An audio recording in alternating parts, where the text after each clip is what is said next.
ಅರಸರುಗಳ 2ನೇ ಗ್ರಂಥದಿಂದ 1ನೇ ವಾಚನ. ಒಂದು ಸಾರಿ ಎಲೀಷನು ಶುನೇಮಿಗೆ ಹೋದನು. ಅಲ್ಲಿ ಒಬ್ಬ ಶ್ರೀಮಂತ ಮಹಿಳೆ ಇದ್ದಳು. ಆಕೆ ಅವನನ್ನು ತನ್ನ ಮನೆಯಲ್ಲಿ ಊಟ ಮಾಡಬೇಕೆಂದು ಒತ್ತಾಯಪಡಿಸಿದ್ದಳು. ಅಂದಿನಿಂದ ಅವನು ಆ ಮಾರ್ಗವಾಗಿ ಹೋಗುವಾಗಲೆಲ್ಲ ಆ ಮನೆಯಲ್ಲೇ ಊಟ ಮಾಡುತ್ತಿದ್ದನು. ಆ ಮಹಿಳೆ ತನ್ನ ಗಂಡನಿಗೆ, ಯಾವಾಗಲೂ ಈ ದಾರಿಯಿಂದ ಹೋಗುತ್ತಾ ಬರುತ್ತಾ ಇರುವ ಆ ವ್ಯಕ್ತಿ ಒಬ್ಬ ಸಂತನು ಹಾಗೂ ದೈವ ಪುರುಷನು ಆಗಿರುತ್ತಾನೆಂದು ನನಗೆ ಗೊತ್ತಾಯಿತು.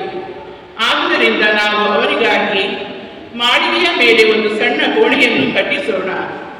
ಅದರಲ್ಲಿ ಒಂದು ಮಂಚ, ಮೇಜು, ಕುರ್ಚಿ, ದೀಪಸ್ತಂಭ ಇವುಗಳನ್ನು ಇಡೋಣ. ಅವನು ಇಲ್ಲಿಗೆ ಬಂದಾಗಲೆಲ್ಲ ಅದರಲ್ಲಿ ವಾಸ ಮಾಡಲಿ ಎಂದು ಹೇಳಿದನು. ಒಂದು ದಿನ ಎಲೀಷನು ಅಲ್ಲಿಗೆ ಬಂದು ಆ ಕೋಣೆಯೊಳಗೆ ಪ್ರವೇಶಿಸಿ ದಣಿವಾರಿಸಿಕೊಂಡನು. ಆಮೇಲೆ ಎಲೀಷನು ಗೆಹಜಿಯನ್ನು, ನಾವು ಆಕೆಗೆ ಯಾವ ಉಪಕಾರವನ್ನು ಮಾಡಬಹುದು ಎಂದು ಕೇಳಿದನು. ಅವನು, ಆಕೆಗೆ ಮಗನಿಲ್ಲ, ಗಂಡನು ಮುದುಕನಾಗಿದ್ದಾನೆ ಎಂದನು. ಇದನ್ನು ಕೇಳಿ ಎಲೀಷನು ಆ ಮಹಿಳೆಯನ್ನು ಕರೆಯಬೇಕೆಂದು ಆಜ್ಞಾಪಿಸಿದನು. ಅವನು ಹೋಗಿ ಕರೆದನು. ಆಕೆ ಬಂದು ಬಾಗಿಲಿನ ಹತ್ತಿರ ನಿಂತಳು. ಎಲೀಷನು ಆಕೆಗೆ, ನೀನು ಬರುವ ವರ್ಷ ಇದೇ ಕಾಲದಲ್ಲಿ ಒಬ್ಬ ಮಗನನ್ನು ಅಪ್ಪಿಕೊಂಡಿರುವೆ ಎಂದನು. ಪ್ರಭುವಿನ ವಾಕ್ಯ. 2ನೇ ವಾಚನ. ಸಂತ ಪೌಲನು ರೋಮರಿಗೆ ಬರೆದ ಪತ್ರದಿಂದ ವಾಚನ. ಸಹೋದರರೇ, ಕ್ರಿಸ್ತ ಯೇಸುವಿನ ಆಗಿರಲು ದೀಕ್ಷಾಸ್ನಾನ ಹೊಂದಿರುವ ನಾವು ಅವರ ಮರಣದಲ್ಲಿ ಪಾಲುಗಾರರಾಗಲು ದೀಕ್ಷಾಸ್ನಾನ ಪಡೆದರು ಎಂಬುದು ನಿಮಗೆ ತಿಳಿದಿದೆಯೇ? ಈಗಿರಲಾಗಿ ದೀಕ್ಷಾಸ್ನಾನ ಮಾಡಿಸಿಕೊಂಡ ಅವರ ಮರಣದಿಂದ ಪಾಲುಗಾರರಾದ ನಮಗೆ ಅವರೊಡನೆ ಸಮಾಧಿಯೂ ಆಯಿತು. ಆದ್ದರಿಂದ ತಂದೆಯ ಮಹಿಮಾಸಕ್ತಿಯಿಂದ ಕ್ರಿಸ್ತ ಯೇಸುವಿನ ಮರಣ ಪುನರುತ್ಥಾನದೊಂದಿಗೆ ನಾವು ಸಹ ಜೀವವನ್ನು ಹೊಂದಿ ಬಾಳುತ್ತೇವೆ. ಕ್ರಿಸ್ತ ಯೇಸುವಿನೊಂದಿಗೆ ನಾವು ಮರಣ ಹೊಂದಿದ್ದರೆ ಅವರೊಡನೆ ನಾವು ಜೀವಿಸುತ್ತೇವೆ. ಇದೇ ನಮ್ಮ ವಿಶ್ವಾಸ. ಯೇಸು ಕ್ರಿಸ್ತರನ್ನು ಮರಣದಿಂದ ಎಬ್ಬಿಸಲಾಯಿತು ಎಂಬುದನ್ನು ನಾವು ಬಲ್ಲೆವು. ಆದ್ದರಿಂದ ಅವರು ಇನ್ನು ಎಂದಿಗೂ ಸಾಯುವುದಿಲ್ಲ. ಸಾವಿಗೆ ಅವರ ಮೇಲೆ ಯಾವ ಅಧಿಕಾರವೂ ಇಲ್ಲ, ಏಕೆಂದರೆ ಅವರು ಪಾಪದ ಪಾಲಿಗೆ ಒಂದೇ ಸಾರಿಗೆ ಮಾತ್ರವಲ್ಲ, ಎಂದೆಂದಿಗೂ ಸತ್ತವರು. ಅವರ ಈಗ ಜೀವಿಸುವುದು ದೇವರಿಗಾಗಿ, ಅಂತೆಯೇ ನೀವು ಸಹ ಪಾಪದ ಪಾಲಿಗೆ ಸತ್ತವರೆಂದು ದೇವರಿಗಾಗಿ ಮಾತ್ರ ಯೇಸು ಕ್ರಿಸ್ತರಲ್ಲಿ ಜೀವಿಸುವರೆಂದು ಪರಿಗಣಿಸಿರಿ. ಪ್ರಭುವಿನ ವಾಕ್ಯವಿದು.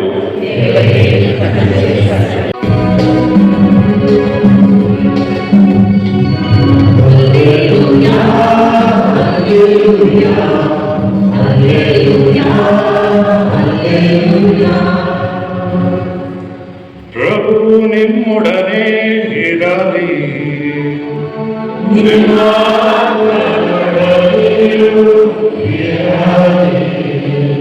ಮತ್ತಾಯನ ಬರೆದ ಪವಿತ್ರ ಶುಭ ಸಂದೇಶದಿಂದ ವಾಚನ.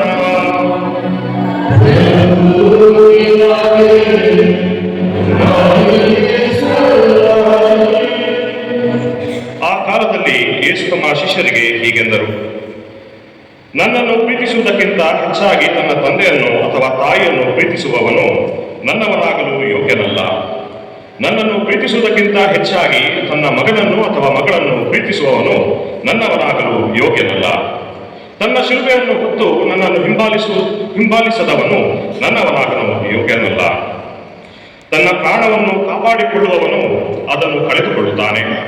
ನನಗೋಸ್ಕರವಾಗಿ ತನ್ನ ಪ್ರಾಣವನ್ನು ಕಳೆದುಕೊಳ್ಳುವವನು ಅದನ್ನು ಕಾಪಾಡಿಕೊಳ್ಳುತ್ತಾನೆ. ನಿಮ್ಮನ್ನು ಸ್ವಾಗತಿಸುವವನು ನನ್ನನ್ನು ಸ್ವಾಗತಿಸುತ್ತಾನೆ.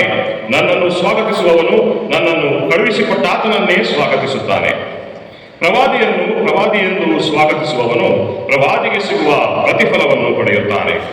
ಸತ್ಪುರುಷನೆಂದು ಸ್ವಾಗತಿಸುವವನು ಸತ್ಪುರುಷನಿಗೆ ಸಿಗುವ ಪ್ರತಿಫಲವನ್ನು ಯಾರಾದರೂ ಈ ಚಿಕ್ಕವರಲ್ಲಿ ಒಬ್ಬನಿಗೆ ಅವನು ನನ್ನ ಶಿಷ್ಯನೆಂದು ಕುಡಿಯಲು ಒಂದು ಲೋಟ ತಣ್ಣೀರನ್ನು ಕೊಟ್ಟರೂ ಅದಕ್ಕೆ ತಕ್ಕ ಪ್ರತಿಫಲವನ್ನು ಪಡೆಯದೆ ಹೋಗನೆಂದು ನಿಮಗೆ ನಿಶ್ಚಯವಾಗಿ ಹೇಳುತ್ತೇನೆ. ಪ್ರಭುವಿನ ಶುಭ ಸಂದೇಶ.